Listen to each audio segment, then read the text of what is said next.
Today on Locked On Rockies. Stop me if you've heard this one before. The Colorado Rockies fall behind early and are unable to get anything going. Kyle Freeland gets ambushed early, and the Rockies lose a baseball game.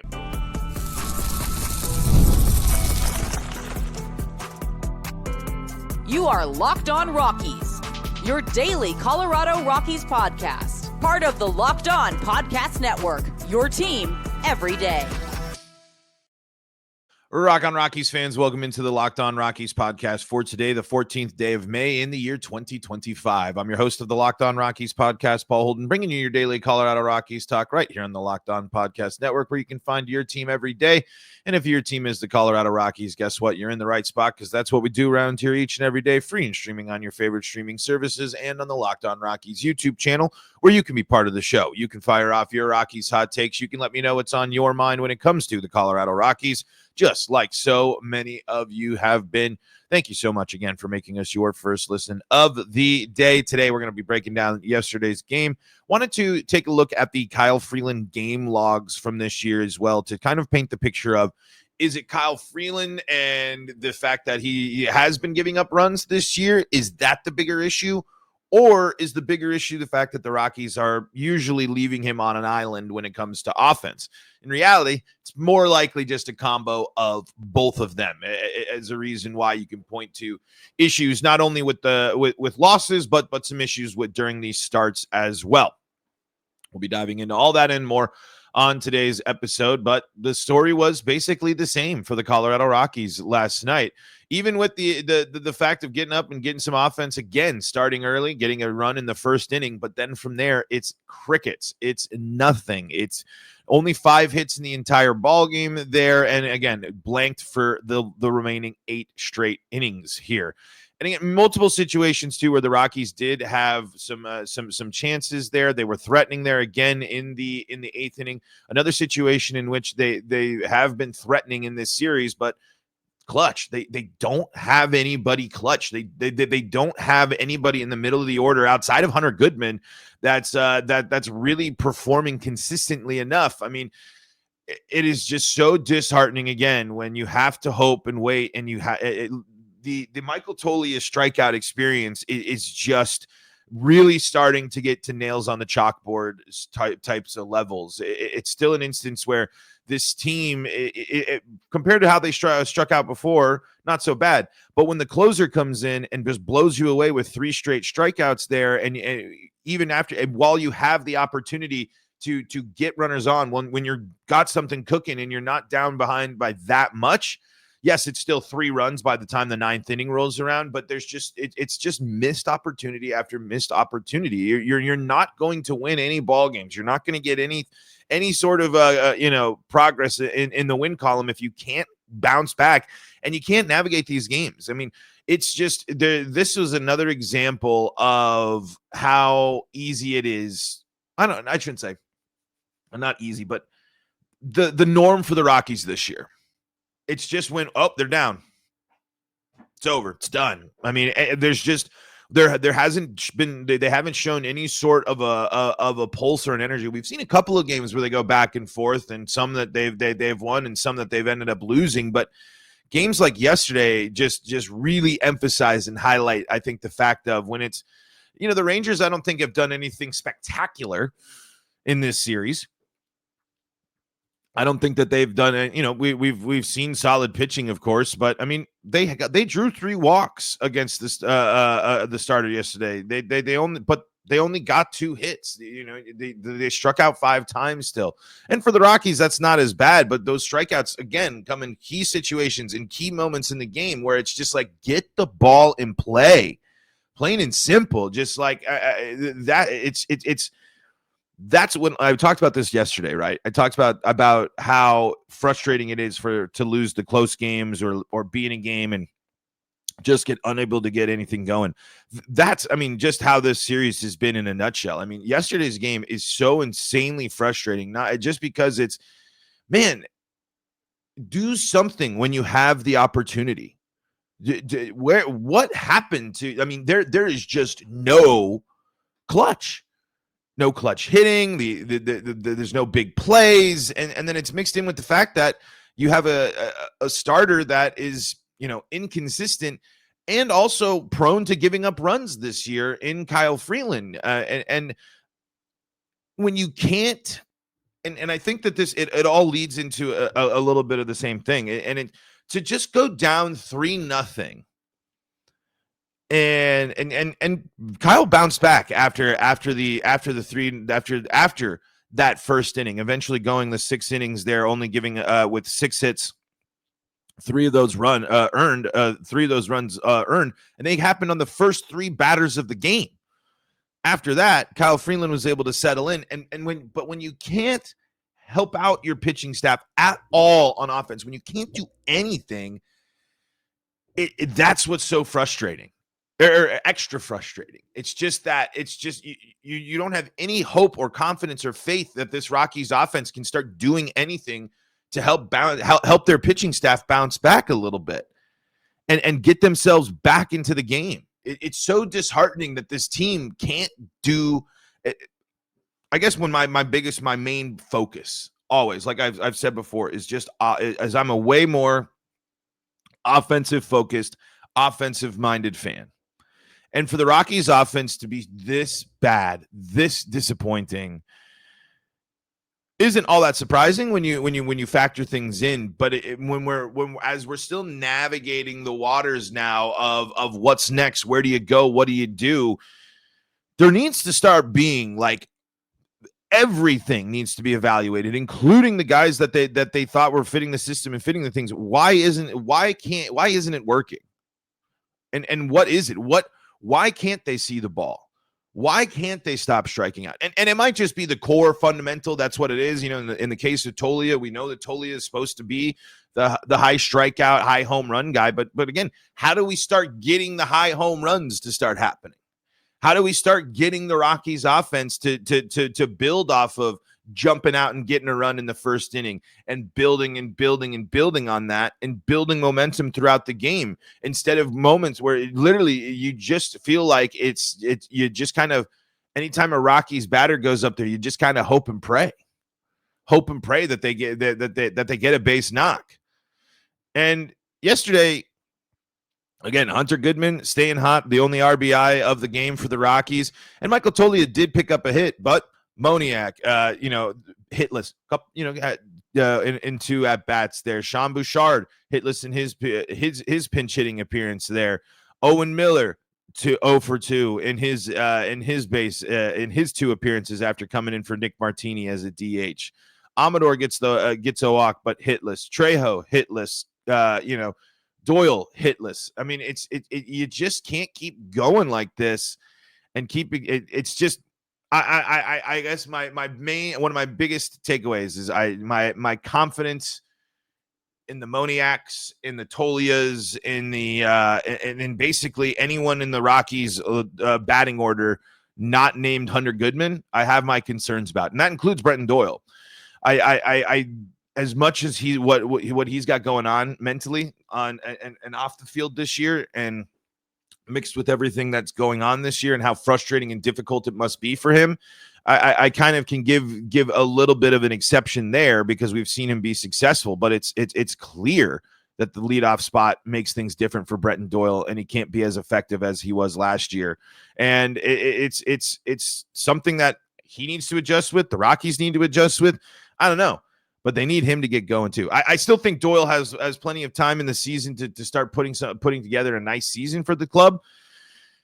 It's just, man, it's so disheartening that this offense can't do anything at all, especially on the road, to get back into games, to bounce back into games. So for Kyle Freeland to have the team down 3 runs in the first, it just seemed like, oh, all right, done. There's the game. First inning, over. Kaputs, over. Because it's either, well, I think the pitching is going to continue to be shaky and the lead is just going to continue to grow and it's going to be an ugly, ugly day on the scoreboard, or the Rockies offense is going to be stuck in the mud and not do anything. And that's exactly what they did.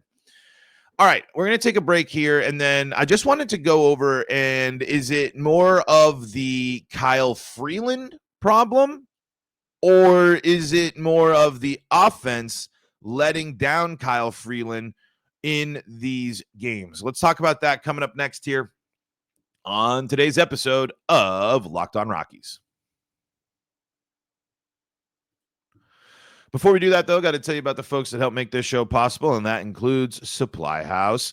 Get the supplies you need from the site made for the skilled trades, Supply House. Whether you're into plumbing, HVAC, or electrical work, Supply House is the reliable way to order products online. Their easy-to-use website is packed with helpful resources and the latest product info to help you get the job done right. Plus, with a complete inventory of over 200,000 parts from over 400 brands, you'll find exactly what you need delivered fast from coast to coast. Need help with an order? Supply House offers expert support and industry-leading service, so you'll always talk to a real person. And for trade pros looking for an extra edge, their free TradeMaster program offers exclusive perks like a dedicated phone line, free shipping, and discounts on every order.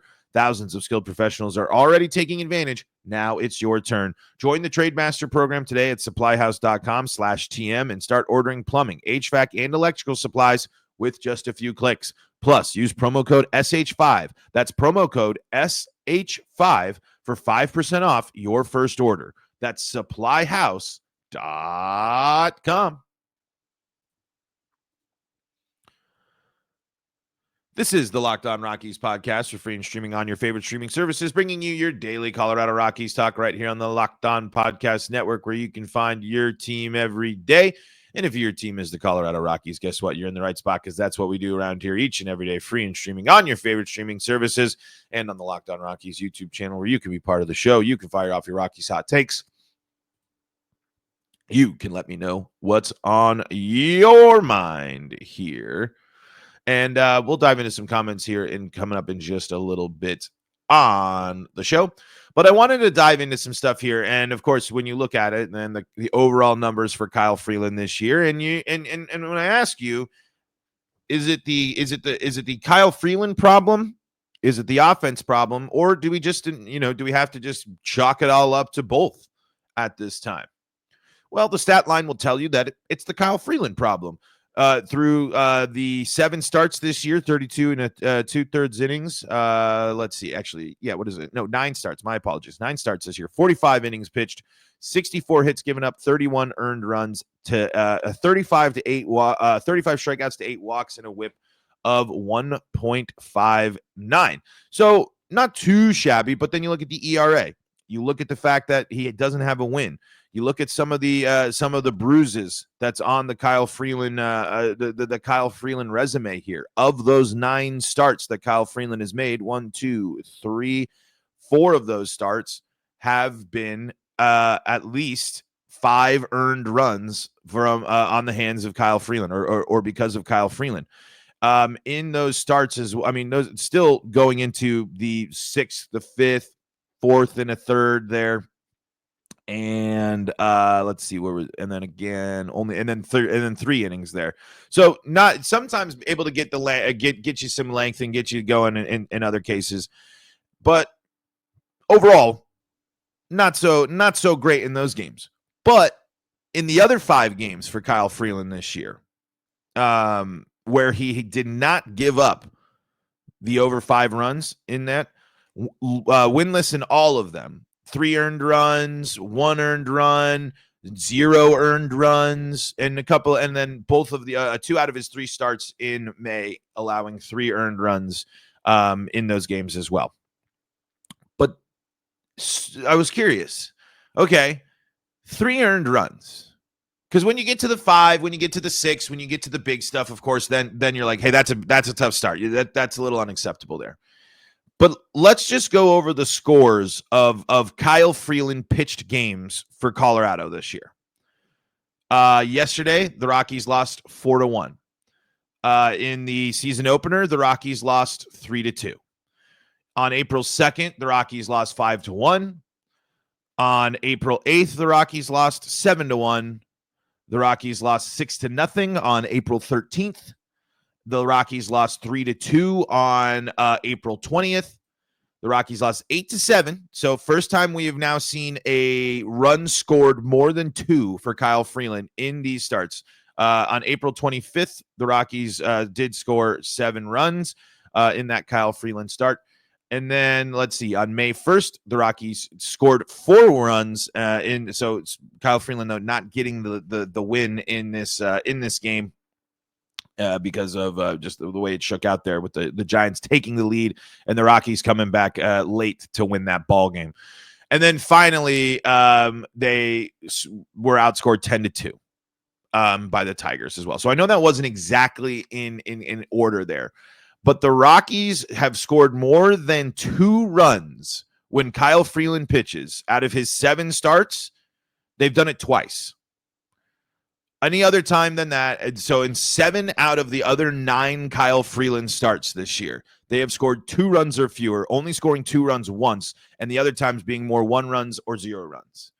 So I ask you, is when you're looking at the stat line of Kyle Freeland, and when you think about him as a pitcher and where he's at right now, are you frustrated more with Kyle Freeland and the performance there, or are you frustrated by the fact that this offense can't back him up in close games?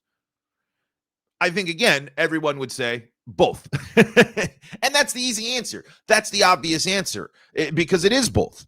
It's frustrating when a guy that you're supposed to be able to rely on as a starter gets ambushed early in games and puts this team on the wrong foot sometimes.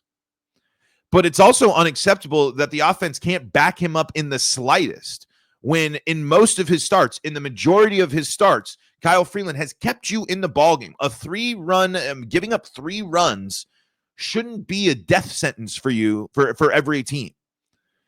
But it is a death sentence for the Rockies because they can't score. And so and that's what I think when you look at the frustration that mounts with Kyle Freeland, you can't ignore the fact that his offense betrays him and has betrayed him in just about every start outside of 2 of them this year. 9 starts. It's almost, we're talking about 1 more start, and we could be seeing at the Rockies scoring more than 2 runs during a Kyle Freeland start at a 20% rate. 20% rate of scoring more than 2 runs. And again, if you think about in the scale of the season, 9 starts, that's a good chunk of the season. That's a good percentage of the season. And again, it's not Freeland can't be excused from this, and we've seen the fact that the batting average, when you look at opponent batting average against him, especially in the most, it has been going up so far. The batting average against Kyle Freeland in April was 349, and the whip at 173. Even through the 3 starts, we're at 358 opponent batting average with a whip of 1.87 there for Kyle Freeland. So my point is, you can't just point to the one thing, but when you're looking for the areas and the things to pinpoint about issues with the Rockies this year, it goes so much deeper than just one guy, one thing, one problem. Oh, the Rockies don't have the best pitching staff. Well, when the pitching staff performs, the offense doesn't do anything. And then when the Rockies have gotten in a couple of back and forth games, they haven't been able to pitch. I talked about on Sunday being the most complete game that the Rockies have played. And that's one of the hardest things about this season so far, is just the lack of the Rockies' ability to put full baseball games together. And it reflects on the talent of teams that the Rockies have been playing this year. And when you look at the schedule, you see that the Rockies have been playing basically nothing but good teams or quality teams for the majority of the season. But eventually you want these guys to start passing these tests. Eventually you want to start seeing these guys turn the corner. And again, are the Rangers really, instilling a lot of fear in you? A 500 team, a team that, a team that's got plenty more wins than the Rockies, but a team that's really struggled on offense. And the Rockies have been in close games in these first 2, but they just can't get anything. It's boom. Well, we are down by multiple runs. We're out. We're done. It's impossible. We can't get this going. And this is, I guess, what I hope that Warren Schaefer can start figuring out or start working with, because he knows these guys. He knows he knows his young guys. can he start figuring out ways to start manufacturing some offense, start manufacturing some base runners, start manufacturing some productivity? Because while there's a lot of problems with the starting pitching staff this year, certainly that context matters. And it's been a curse for Kyle Freeland for most of his career. The Rockies unable to back him up and give him some offense there for him. Because again, one thing I'm pumped on to see this year from Kyle Freeland: 35 strikeouts to only 8 walks. Again, not a ton of not blowing a lot of people away, but not allowing a lot of the free bases. They're hitting them hard, and the contact's there. They were talking about on the radio broadcast last night, where when Kyle Freeland can't miss bats or get the weak contact, he's getting punished for it. Just like I think you can say for a lot of Rockies pitchers, kind of some similar stuff. But he's been keeping things manageable for the Rockies more often than not. It's a little streaky here, and when you're looking at the last 4 starts for Kyle, it's been a minimum of 3 earned runs allowed, which is more than you'd like, certainly, absolutely. But 3 runs shouldn't be enough to eliminate you from a ball game. You should be able to bounce back from 3 runs being scored in the first. You should be able to make an adjustment, and you should be able to get going, especially when Freeland makes the adjustment. Freeland makes the adjustment and gets gets the outs and bounces back after that tough first inning, only allowing 3 more hits throughout the next 5 innings there. So until they can show their ability to come back in games and score some runs and have any sort of clutch offense, my priority of worry, my priority of concern, my priority of frustration is going to remain with the offense. But that does not give Kyle Freeland a free pass from the fact that ERA is up, hits up, run. People can do damage against Kyle Freeland, but when you look at the big picture overall for Kyle, I think that you cannot just focus on Kyle Freeland's numbers and where Kyle Freeland and what they say without bringing up the fact that the Rockies have scored very, very few runs for Kyle Freeland this year. Let me know what you think. What's on your mind with Kyle Freeland? Do you think, and where do you think I'm at here? Do you think I'm in the right? Do you think I'm in the wrong? Or are you just one of those people that says it's a mess everywhere? It's both. I'm not picking one thing or the other in a situation where there's a lot more than just one pitcher or just one part of the order. I don't know. There's a lot of issues, certainly, with the Colorado Rockies. All right, let's look ahead to the finale. Let's read some comments, and we're going to wrap things up for today's episode of Locked On Rockies. Coming up next.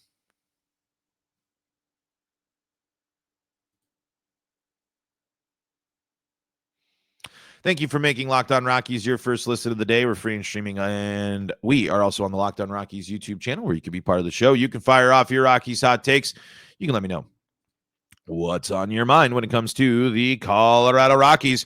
Tonight, Patrick Corbin taking on Antonio Senzatella, and this could be a pretty interesting matchup here when you're looking at these two. Again, Senza's got the higher ERA and the higher whip, but it also a lot more hits allowed in just 8 more innings of work. So again, will the Rangers be able to start kind of clicking on offense a little bit more, jump out ahead early, and do some damage against a guy that has had success for the Rockies this year, but has certainly not been immune to teams getting hits against him and building them up. He's got, again, double the hits that Patrick Corbin, who the Rockies will face tonight, has allowed this year in just 8 more innings pitched. Now, the big difference maker again here for really both of these guys, and we'll see how this pans out. Strikeouts aren't the biggest part of their game. 19 for Senzatella, 20 for Corbin, but 9 walks for Senza, 12 for Corbin. We've seen the Rockies be able to draw some walks and get some guys on base, some good batter's eye here, trying to drive up some traffic. Got to be able to start knocking those guys in there. Got to start being able to put some pressure on here, because this doesn't seem like a matchup where the Rockies will be too outmatched, at least on the bump here. 4 home runs allowed by Corbin, 8 allowed by Senzatella. So again, this is a situation where you're sitting there, and I think the Rockies can be, can avoid the sweep here. They can get themselves in here. They can survive. They just have to score more than one run. I mean, it's one run in back-to-back ball games after it's really on full display, the leaving cores and going on the road. But it's not just that, because we know the issues with the Rockies offense. So I don't think the most exciting pitching matchup tonight between these two guys, but how will the Rangers offense handle Antonio Senzatella and a guy that gives up a lot of hits but has been able to escape some jams? Will the Rockies defense be able to back him up? And can the Rockies cash in on Corbin's tendency to walk a couple of batters, something they haven't been able to do so far this series? Really would love to see them avoid the sweep. We will see if that's the case, and I'm not sure what it is. All right, let's talk comments here from the Locked On Rockies YouTube comments section here. We've been going through a lot of these ones from before, and let's see here if there's anything that's going on that we haven't talked about. Let's see. Raul here says, Rockies got to get rid of Bill Schmidt before the draft. You want to turn the franchise around, make your first savvy move, and get that clown out of the driver's seat. It'd be an interesting question on that. But I think, again, going back to it, the Rockies made the decision to stick with Bill Schmidt, and I think that's going to continue. I'm not sure why. I'm not sure, what those backroom conversations look like. But I don't know if it's going to happen. But Randy says, in terms of game one, a step of positivity. I'm not delusional enough to think that we are set. However, it was a strange feeling to experience a game that, by appearance, was a competitive game. I can't stand listening to KOA's announcers, which I got to disagree with, man. Jack and Jerry are great. So I listened the Rangers announcers, and based on their take, it was at least competitive. Sad to say this, but that's a step of positivity right now. And right now, I think that has to be the goal for Dinger and his Mary of Dinglets. That's a pretty good one. All right. Yeah, I mean, hey, close losses are better than blowout losses, but close losses are a lot more frustrating. Folks, that's going to do it for today's episode of Locked On Rockies. Thank you so much for making us your first listen of the day. We'll be crossing over with Locked On Rangers tomorrow, recapping the series, kind of talking about how the Rangers rose from being on the Rockies level in terms of offense and how they're getting back in action. And, of course, seeing what happens in the world of Rockies baseball. As let's see what we got. This last comment here from Weekend Warrior. Being the host of the Rockies Locked On podcast has to be one of the hardest jobs in baseball. No way. I talk about baseball for about 30 minutes. I got a lot of folks tuning in and checking out the shows. I'm not the ones at the ballpark every day. There are a lot of people in baseball doing a lot harder jobs than what I do, but I appreciate it. We try to have fun around here. Try to keep the energy up and the spirits up as much as we can, but been tough, certainly. But it's a lot easier when folks keep tuning in and checking out the show like all of you have. Make Locked On MLB your second listen of the day. And, of course, more Colorado sports coverage, Broncos, Avalanche, Nuggets, Buffs, all free and streaming on your favorite streaming services. Until next time, I'm Paul Holden saying so long from the Locked On Rockies podcast.